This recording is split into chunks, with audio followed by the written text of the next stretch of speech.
Mesdames et messieurs, bonjour et bienvenue à l'entame de cette nouvelle semaine à la revue de presse, le meeting de remerciement et de soutien des populations du Lodjibois au président de la République constitue l'essentiel du plat de résistance que la presse propose aux lecteurs aujourd'hui. Naturellement, et comme c'est le cas quasiment tous les jours, des éléments ayant trait à la présidentielle 2025 viennent se greffer. Fraternité Matin relatant la cérémonie d'hommage du Lodjibois au chef de l'État, écrit que cette région choisit Ouattara. Tiemoko Meïlé, le vice-président de la République, salue la grandeur d'un homme d'exception. Quant au ministre Amédée Kouakou, il fait remarquer que c'est sous le leadership du chef de l'État que le Lodjibois s'est développé et le mandat qui était au cœur de l'événement note une forte mobilisation des populations et de la diaspora baoulée. Le journal révèle la belle réplique d'Amédée Atiam.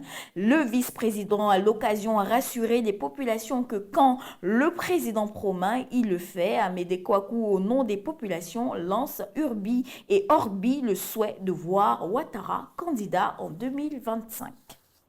Le rassemblement qui était dans le même chemin de penser que le mandat Barça 1 en mentionnant que la mobilisation fut historique à Divo samedi, non sans ajouter que les Baoulés et Dida prient Ouattara de continuer. Le Jour Plus insiste sur la candidature de Ouattara en 2025 et fait remarquer que c'est à la demande des élus cadres jeunes, femmes et 3000 têtes couronnées.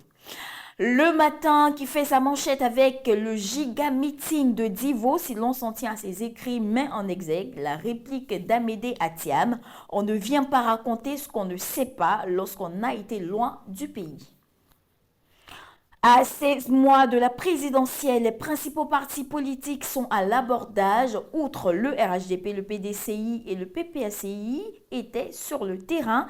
L'Inter informe que des instituteurs, environ 6000, s'engagent pour Gbagbo, ce qui fait dire à Dano DJ que leur victoire est à portée de main.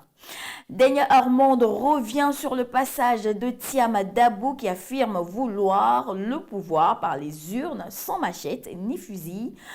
Le Nouveau Réveil accorde une interview à Noël Akossi-Banjo, coordonnateur général du PDCI, qui interroge sans doute le régime en ces termes: que valent des ponts et bâtiments de prestige face à l'espérance de vie en baisse. L'avenir sans doute pour répondre à Akossi-Banjo dévoile les différents niveaux de développement humain sous les pouvoirs successifs du PDCI, FPI et du RHDP. Notre voix sur le front du bien-être social et de la santé affiche que la couverture maladie universelle est érigée en priorité nationale. Cela à l'issue d'un séminaire du ministère de l'Emploi et de la Protection sociale. Avant de se quitter, intéressons-nous à Soir Info qui nous apporte un fait divers ayant trait à la mort d'un piscinier noyé dans une piscine en plein boulot à la Riviera Umbadon.